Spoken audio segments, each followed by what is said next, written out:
Hey everyone, Warwick's here.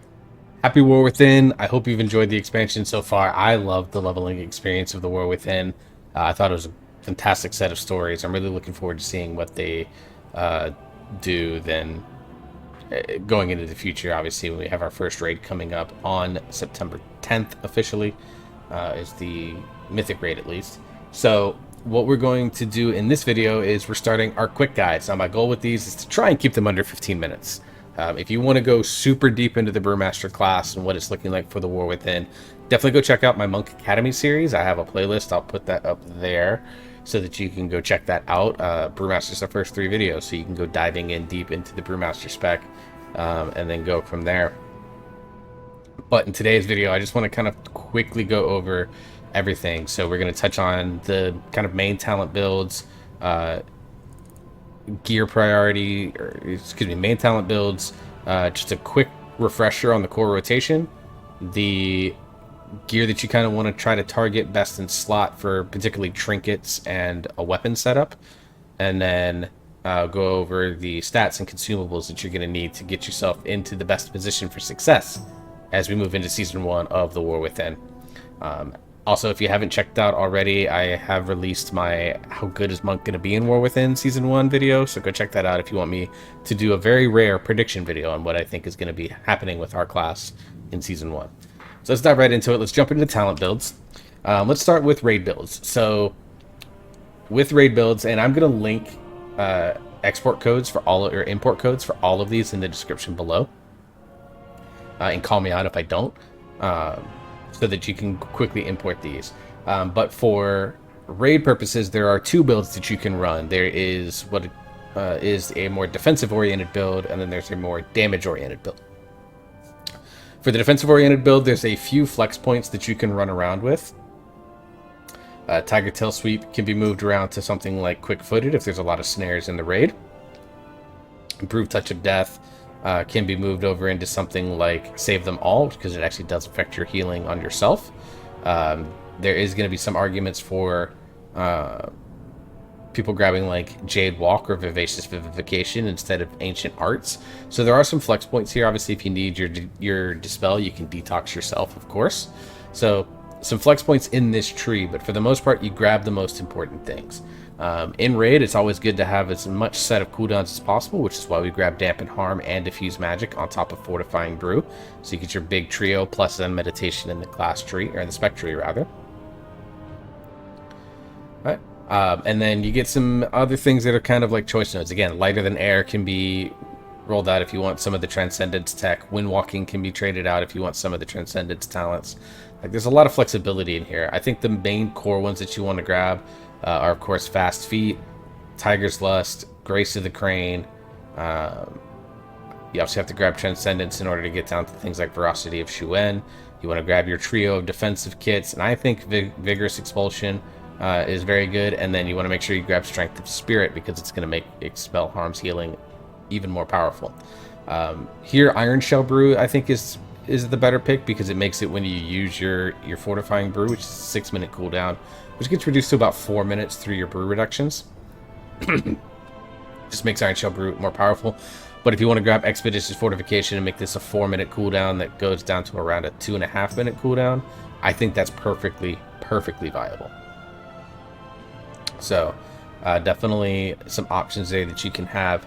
And then, of course, towards the bottom here, grabbing Chi Proficiency and Martial Instincts, I think, are mandatory picks. And then Flow of Chi is just going to be really good overall. And then even Fatal Touch, I think, is pretty mandatory for the raid build, because it makes that last little bit of HP, makes you do even a little bit more damage, which is quite nice.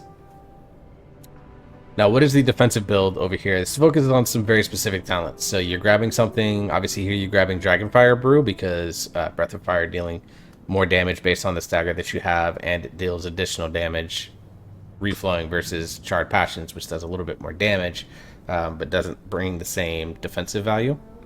You grab obviously a point in High Tolerance, you're grabbing a point in Anvil and Stave, and you're grabbing there's one other one. Oh, you grab August Blessing. So like those are the main talent points. Oh, and you grab both of your Ox Stance. So you get Heightened Guard, which gives you a smaller threshold before Ox Dance triggers, and then you grab Black Ox Adept, which makes sure that you kind of always have a charge going of your Ox Dance as much as possible. This build is not going to do a ton of damage. You're losing out on some very key talents that are going to increase your DPS, but it is very good if you want to make sure that you're living, which for initial progression, until you start to get comfortable with what your damage patterns are, it's going to make it very good. From a hero talent perspective, the great thing about the hero talents for Brewmaster is that both of them are viable. So Master of Harmony is going to be your best option here for a defensive oriented build, and there's a couple things for it. Number one, Aspect of Harmony is just good solid like damage and healing on yourself, but it is particularly with, it's like you're getting some good damage, but it is right here.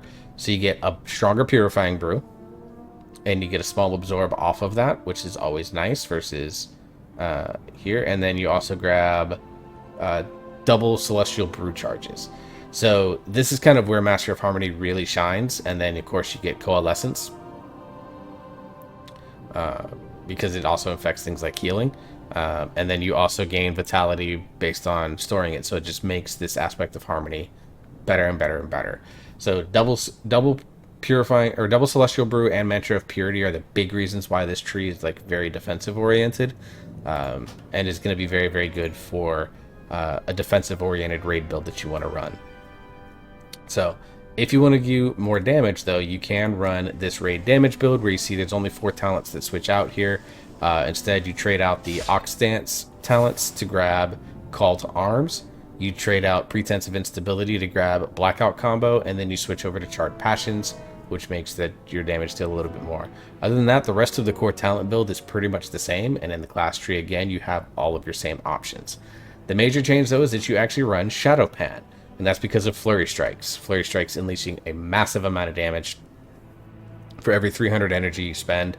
Obviously, with Tiger Palm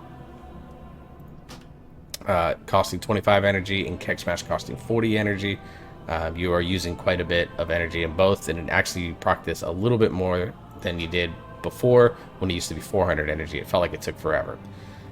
Here, Pride of Pandaria, just giving you a higher chance to crit strike on your Flurry Strikes, just a better single target option. And then you gain extra haste, which is not the best stat for Brewmaster Monk, but I mean, hey, you take it. Armor penetration, again, this is where the DPS comes in. Predictive training makes it so that when you dodge or parry an attack, you reduce all your damage. This is a good defensive node. Really, really good for Brewmaster, because while you're actively tanking, of course, you're dodging a lot. One versus many gives you a bunch of damage on Keg Smash in particular, which is obviously your main damage ability. And then Lead from the Front, giving you Expel Harm, healing even more, and then Chi Burst and Chi Wave obviously do some big healing. Whereas Protect and Serve, you're not going to use a lot in that realm. Against all odds, again, giving you extra agility when you do Flurry Strikes, and that's a 26-second agility thing. That's really nice. Efficient Training is just really good, makes your energy spenders, so again, Keg Smash, do more damage. And you get Weapons of Order cooldown, which is good. Weapons of Order, very, very strong cooldown for us, and obviously with it being buffed in this build through Chi Surge and things like that, it makes it even better. Vigilant Watch, giving you again more damage through Blackout Kick, and then of course Wisdom of the Wall, giving you extra effects based on every 10 Flurry Strikes that you do. So it's just a really, really good offensive oriented build. Some other things to point out here in Chi Burst or Chi Wave in the talent tree, you can choose to take either. I'm going to initially play with Chi Wave for now, just because it is passive and it does allow for Shadow Pan proc to be a little bit more effective, and you don't have to always stop and go out of your way to use it in order to get your proc off of things like Efficient Training, or excuse me, Against All, or no, rather one. What's the talent? This one, Lead from the Front. So you're getting a little bit more effective here, although Chi Burst is still very good in AoE situations. And then you want to be mindful about how you play Blackout Combo. Typically speaking, you always want to try and use this either on a Tiger Palm or on a Keg Smash, because it is just going to be the most damage efficient stuff that you can get. Obviously, more reduction cooldown is never a bad thing, but really it's Tiger Palm to maximize your damage. There are some people that are taking the point out of like Anvil and Stave and running it into Face Palm to really do more damage, and that is definitely an option, but it's a min-max option that you have to play around with on your own comfort. Mythic Plus build. Mythic Plus build does run Master of Harmony, again, because the Double Celestial Brew is just a really powerful cooldown, and then you take more of your utility. Grab Detox. Pressure points you can trade out depending on the dungeon for something like Jade Walk or Vivacious Vivification. Obviously here, Dampen Harm, kind of dungeon dependent. If there's a dungeon where Dampen will be really good, you switch it out for Dance of the Wind. Otherwise, you're safe to just take this in all scenarios. And then again, this is a complete choice node. Now for the Mythic Plus build, big things to keep in mind is that it's not that different from the defensive raid build, except you are not taking Heightened Guard, and instead you are grabbing the point in Anvil and Stave because you get a lot of dodges going off when big trash packs come around. The other thing is that rushing Jade Wind or Special Delivery in raid builds, generally speaking, it doesn't matter. In Mythic Plus builds, it's going to be a matter of comfort. I've actually discovered that a lot of people are running Special Delivery just so that they don't have to have the keybind set up. But rushing Jade Wind still does really good damage. So this is actually a pretty nicely tuned situation where you could kind of pick whichever one you want and play with whichever one is your preference. I think a lot of min-maxers are probably going to grab Special Delivery, but I love rushing Jade Wind, so I'm probably going to stick with it. Alright, so that's it kind of for the talents. Again, there'll be links for all of these down in the description, or the export codes rather, for all of these, so you can just import them straight into your game if you need to. Alright, so core rotation, I talk a lot about this in Brewmaster 103, which is the rotation video, but remember the core basics of Brewmaster's rotation: that you want a Keg Smash on cooldown, Breath of Fire on cooldown, Rising Sun Kick on cooldown, Blackout Kick, and then Tiger Palm to fill your needs. Things like Exploding Keg, Chi Burst, Weapons of Order, you want to use all of those on cooldown. If you're running Rushing Jade Wind, maintain it as close to 100% of the time as you can. Include Trinkets, usually combine them with something like Weapons of Order or Exploding Keg, depending on their cooldowns. So if you can macro those in, you'll be good to go. From a brew standpoint, you always want to try to keep a Purifying Brew charge on cooldown, even if it's not going to gain a lot of value. And you want a Celestial Brew basically on cooldown. Once you kind of get like a couple Purifies out of the way, you Celestial, and then you basically just Celestial on cooldown thereafter. And so you want to make sure that you're kind of covering all of those so that you kind of always have a ability to react to any spike damage that happens or anything of that nature. Touch of Death, use as soon as you can, because in most builds, again, you're running this Fatal Touch talent, which means that you're going to gain extra DPS for 30 seconds after you Touch of Death, so it's just really, really valuable. Alright, so I'm going to grab some notes here, because for the rest of this, we're going to be using some notes. So let's talk about some gear slots. So mainly we're only going to focus on like trinkets and weapon setups here, because in reality you're going to want to grab obviously as much tier as you can for your tier set bonus, which is a very good one, by the way. We'll talk about that here in just a second as well. And then but let's kind of talk about trinket setups. So if you are looking to maximize the damage that you do, generally speaking, the best trinkets are going to be from Ulgrax the Devourer. Let's do... For damage, it's going to be... Oops, hang on. All specializations, all slots. Hang on.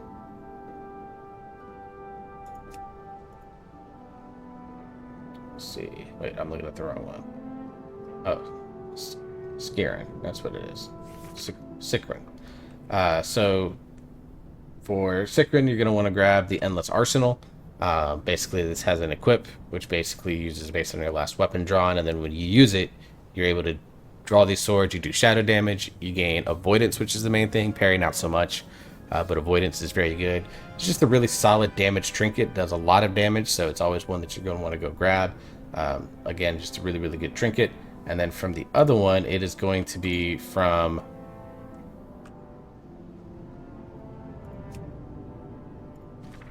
the Necrotic Wake. which is going to be the Flayed Wing Toxin. So you want to use this to coat your weapons in Flayed Wing Toxin. It has a high proc chance. That's really, really good damage. The other one that a lot of people will, I'm sure, ask about is going to be... Ooh, not Kazagar. We want to grab...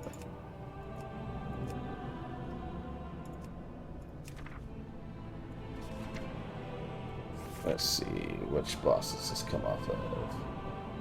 Oh, Nexus Princess. It's going to be the Void Reaper's contract in conjunction with the fist weapon. Now, my standpoint on this is that if you only really want to use this for DPS if you already have the fist weapon. And that's where this starts to come into play, because this actually is technically classified as a DPS trinket, so it takes 33% less damage when you equip it as a tank. So you don't get the same value out of it that you do as, say, Windwalker. But when you still combine it with the Warp Blade, it is still a very powerful combination, and it is something that you can run. For defense, this Foul Behemoth Chelicera, or Chelicara, however you're doing it.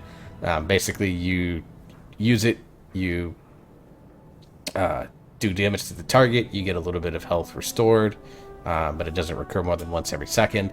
And then any overhealing from this effect permanently increases your maximum health by the same amount, becoming an absorb shield upon leaving combat. So this is going to be really good for Mythic Plus in particular, because you can always go in with an absorb. In raid, this is not going to be nearly as useful, so you could probably skip this for a raid setup, but a Mythic Plus setup is going to be a very good trinket. It's probably one of the best defensive trinkets in the game. Alright, so the question always comes up with Monk: do we dual wield or do we two-hander? And honestly, I think it's going to be dependent on which is going to be coming to you at higher item level. So there's a two-handed weapon here, and there's the Spire of Infused Horrors, or Transfused Horrors. This is a very strong staff for us in the raid itself. It's just one of the strongest. It's got strong stats. Verse and Mastery are both very good overall. But there's also one out of Arakara that is off of, there we go, Harbinger Interdiction. It gives Verse Mastery, but it also gives you a chance to have like what's called a cantrip on it. So basically it just does damage passively. So if you're wanting to run a staff, this is the one you need to go farm. You need to go farm this out of Arakara. Luckily it's on the last boss, so you have to do the dungeon the entire time. And it's going to be one of the best ones that you want out of any situation. So you have two staffs that you can go chase. I think they're going to be fine. Brewmaster does not have a lot of auto attack based stuff, so grabbing a staff is still going to be a good idea.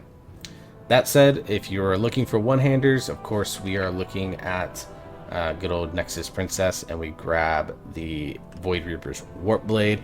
That's going to be by far the best one-hander that you can get in the game. Crit Strike, which is a good stat for Brewmaster Monk, and it does the Queen's Bane, which does a truckload of shadow damage over 10 seconds, and it's only going to get stronger, especially if you grab the contract. You can combine it with a crafted weapon. Generally speaking, it's going to be your second best option, but there are some, because there's not really any crit verse weapons out there for one-handers, agility one-handers. So you want to grab it with a combined, blacksmithing one, whether it's the sword or the whatever look you think looks the best. Alright, let's talk about your stats. So, Brewmaster has historically been a crit verse class, and guess what? That hasn't changed.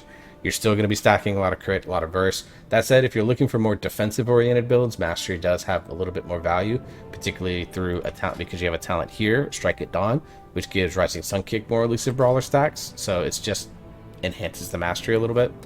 So, you're still very much going to be crit verse based. Now let's talk about your enchants and other consumables that you're going to want. Now, obviously, these are still subject to change, and they could adjust depending on how much you are looking to, how much things change with your stat allocations over time. That said, if you're looking for an offensive enchant, you want to grab the Authority of the Depths. This basically makes it so that you have a chance to damage foes that invoke the Authority of the Depths, which deals about 35,000 shadow damage, and it can deepen up to 3 times. If you want more defensive oriented ones, then you want to grab Authority of Radiant Power, which basically means that you have a chance to smite the target for radiant damage, and it increases your primary stat by around 2200 at the 3-star level at item 610. So really strong stat. You can probably put 1 Authority of the Depths, 1 Radiant of Power if you're dual wielding, and then Authority of the Depths if you are DPS oriented for a 2-hander. On your cloak, there's 2 enchants you can grab. You can either grab Chant of Leeching Fangs, which gives you 1020 leech and then heals for a little bit of damage outside of combat, so probably very good for Mythic Plus. For more raids-oriented situations, you can grab the Speed enchant, which gives you 250 speed and reduces the cooldown of your Hearthstone. I think either of these are fine. They're tertiary stats. Grab whichever one you prefer. You're not gonna kill anyone by grabbing extra speed versus extra leech. It's just not going to happen. Enchant chest, you're going to want to grab Crystalline Radiance. This is very similar to Waking Stats. It just increases your primary stat by 745 at the highest quality. Very, very powerful, obviously. Agility, still the best stat in the game for Monk. So wonderful stuff. Bracer, same thing. You want to grab either leech or speed. It really doesn't matter. Again, grab whatever the hell you want. For legs, you want to grab the Stormbound Armor Kit, which gives, at again the highest quality, gives 930 agility and 895 stamina. Stamina very good for Brewmaster Monk because you are historically and traditionally the lowest HP tank in terms of your health pool because of stagger. But more stamina does mean that you can trigger your Touch of Death a little bit earlier. On your boots, you want to grab Defender's March. This is going to give you extra stam, so again contributes to that Touch of Death window and just makes you a little more survivable. And then for your rings, you just want to grab either crit or verse, whichever one you need more of. Now let's talk about the tier set. So obviously I don't have any piece of gear that has it here, so I'm just kind of reading this off of a Wowhead right now. The Brewmaster tier set is very good. So your 2-piece, your Blackout and Keg Smash deal 20% additional damage, and Shuffle also grants 3% damage reduction. Now Shuffle you always have up because if you just do your rotation, you have Shuffle. Keg Smash and Blackout Kick are 2 of your main DPS buttons. They do more damage, never a bad thing. The 4-piece, Blackout Kick increases your damage dealt by 1% for 15 seconds, stacking up to 3 times, and has a chance to reset the cast of the cooldown of Kick Smash and make its next cast cost no energy. So it makes you much more energy efficient. It makes you have a stacking and ramping damage window, so you can potentially play around with it. Make sure that you Blackout Kick 3 times before you Keg Smash, and then you get this even bigger Keg Smash off. In reality, you don't need to necessarily do degenerate gameplay like that. Just know that your tier set's very good. It's a very good tier set. It's one of the better tank tier sets. So overall, just really good stuff. So I tried to keep this under 30 minutes. Unfortunately, it's at 23. I talk, guys. I'm sorry. So that's the Brewmaster Quick Guide for level 80. If you have any questions, don't hesitate to put them down in the comments below or hit me up in-game on Discord, any of my other platforms. You see them going off over there. Hit me up on any of those, and I'll be happy to answer them. Until the next video, I hope you all stay safe. Hope you all enjoy yourself. You're having fun. You keep on gaming, and we'll see you in the next video.